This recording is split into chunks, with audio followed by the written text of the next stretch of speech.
water testing report.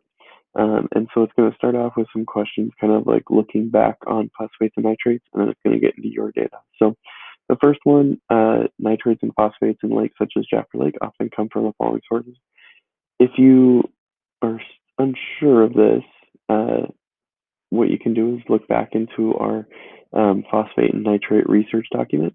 There was also the phosphate and nitrate activity, which is more like, I don't remember the exact name of it, but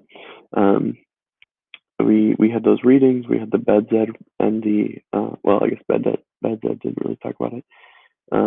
Darawabi a little bit, but go back through, look for nitrates and phosphates in those documents there, those resources that we've completed in class to help you answer this question here. Some common effects of high nitrate and phosphate levels are this answer. And so in case you, again, same thing, like if you're kind of struggling on what's so bad about phosphates and nitrates, go back into that research thing, look into it, what's being affected there, as well as like in the actual like problem statement of Jaffrey Lake, what is being observed in Jaffrey Lake. And then lastly, down here, or not lastly, but this one next, eutrophication is a serious problem in Jaffrey Lake because, and so that one you might want to look back into the problem statement, rethink again what eutrophication means, and how that is showing up in Jaffrey Lake.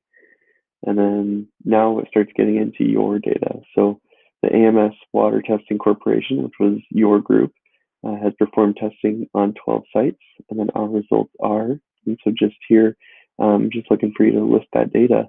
If you want to organize it in a way that would help you answer these next two questions, which I'll get to in a sec, that might be interesting to look at and easy to follow as a reader.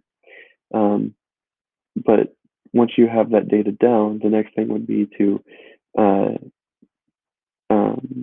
like where the pollution is coming from, specifically the nitrates and phosphates. And so this question says the AMS Water Testing Corporation has concluded that high levels of phosphate and nitrates in Jaffrey Lake are being caused by, and then here you can list the locations that you think that pollution is being added to the lake, or the phosphates and the nitrates are being added to the lake.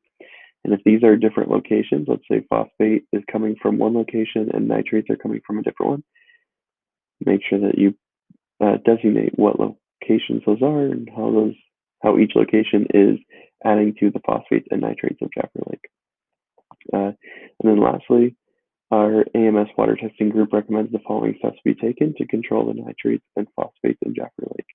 And so this might be kind of thinking about like what were some of those solutions. Maybe think of Darawabi, what were some of the solutions that they had there, and then what might, like, again, you're thinking back to these things. So let's say if the main water treatment plant was one of the biggest polluters of phosphates, how might you change